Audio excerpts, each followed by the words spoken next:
kami akan mempresentasikan hasil kerja kami dan kami akan memperkenalkan diri masing-masing. Nama saya Maulid Silian Bawamani sebagai ketua. Perkenalkan, nama saya Maria Deviani Tae sebagai anggota. Saya Nadia Karolina Zalisinidik sebagai anggota. Saya Yadi Francisco Bodo sebagai sekretaris.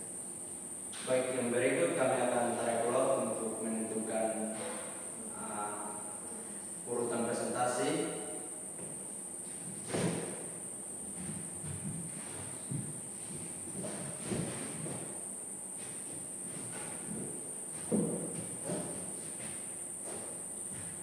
Baik, saya mendapatkan urutan presentasi yang pertama. Baik, di sini saya mendapat urutan ketiga. Saya mendapat urutan kedua. Saya mendapat urutan keempat. Baik, untuk kasus 1 penyelesaiannya kami menggunakan metode eksponensial di mana persamaan diferensialnya itu dp per dt sama dengan r kali p pt tambah m, dan metode logistiknya dengan persamaan diferensialnya itu 1 per pt kali 1 kurang pt per k dp sama dengan r dt. Nah, ini untuk solusi umum dari metode eksponensialnya itu pt sama dengan p0 kali e pangkat rt. Dari data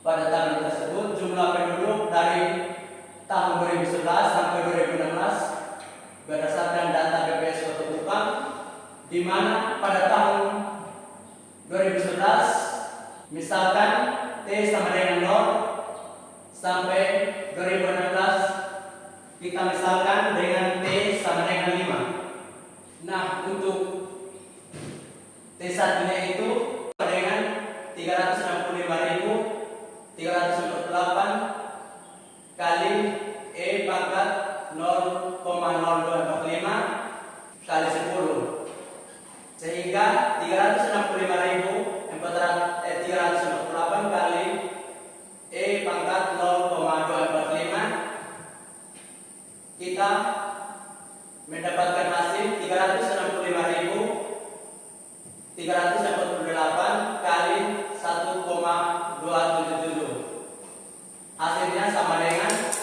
466.549,396. Maka kita bulatkan sehingga menjadi 466.549.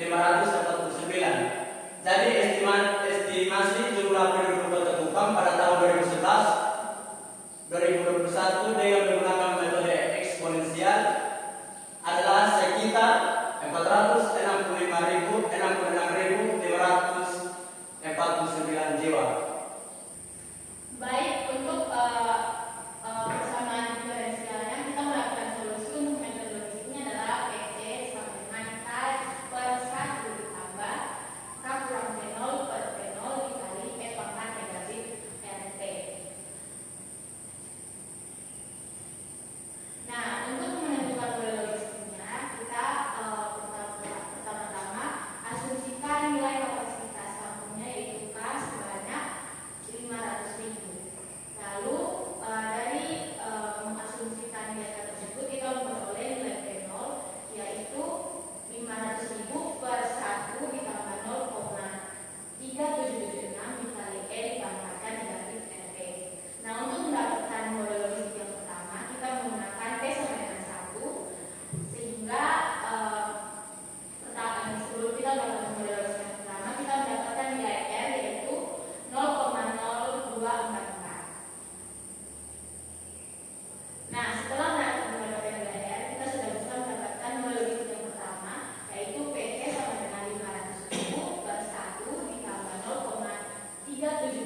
model penyebaran penyakit menular dengan persamaan diferensial.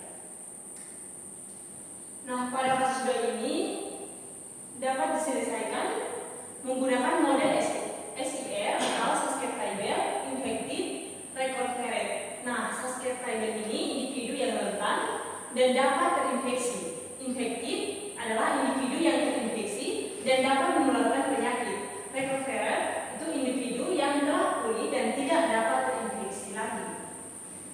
Nah, pada model SIR ini dinyatakan dengan sistem persamaan diferensial berikut. Yang pertama, ds per dt sama dengan min beta dikali SI per N. Yang kedua, di per dt sama dengan beta dikali SI per N dikurang dengan gamma I. Yang ketiga, dr per dt sama dengan gamma I. Dengan data yang diberikan, populasi total atau dinotasikan dengan N sama dengan 10.000, jumlah individu yang terinfeksi awal atau I0 sama dengan 10, jumlah individu yang rentan atau S0 sama dengan 9.990, jumlah individu yang pulih R0 sama dengan 0, tingkat penularan atau beta sama dengan 0,3, tingkat pemulihan atau gamma sama dengan 0,1. Nah, dari data yang ada, maka ds per dt sama dengan min beta dikali SI per N sama dengan min 0,3 dikali dengan 9.990 dikali 10 per 10.000 sama dengan min 2,997. Yang kedua, di per dt sama dengan beta dikali SI per N dikurang gamma I sama dengan 0,3 dikali dengan 9.990 dikali 10 per 10.000 dikurang 0,1 dikali 10 sama dengan 0,3 dikali 9,99 dikurang dengan 1, hasilnya sama dengan 2,997 dikurang 1 sama dengan 1,997. Yang berikut, dr per dt sama dengan gamma I sama dengan 0,1 dikali 10 sama dengan 1. Baik, yang berikut hasil dari perubahan di hari ke-0 dapat disubstitusikan untuk mendapatkan hasil perubahan di hari yang pertama. S1 sama dengan S0 ditambah ds per dt sama dengan 9.990 dikurangi dengan 2,997 sama dengan 9.987,003. Yang berikut I1 nya sama dengan I0 ditambah di per dt sama dengan 10 ditambah 1,997 sama dengan 11,997. Yang berikut R1 nya sama dengan R0 ditambah dr per dt sama dengan 0 ditambah 1 sama dengan 1. Untuk perhitungan seterusnya bisa dilakukan dengan cara yang sama. Berikut kami tampilkan tabel untuk hasil perhitungannya. Yang berikut dilihat dari hasil perhitungan yang terdapat dalam tabel 4. Jumlah orang yang terinfeksi meningkat tajam pada awal penyebaran dan mencapai puncaknya sekitar hari ke-30. Tetapi jumlah individu yang pulih juga meningkat dengan laju yang lebih lambat dibandingkan jumlah yang terinfeksi dan jumlah individu yang rentan menurun. Baik, yang berikut kita akan masuk pada sesi tanya jawab. Untuk itu kami memberikan kesempatan kepada kelompok 5 untuk mengajukan pertanyaannya. Waktu dan kesempatan kami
kesempatan waktu untuk kami bisa berdiskusi.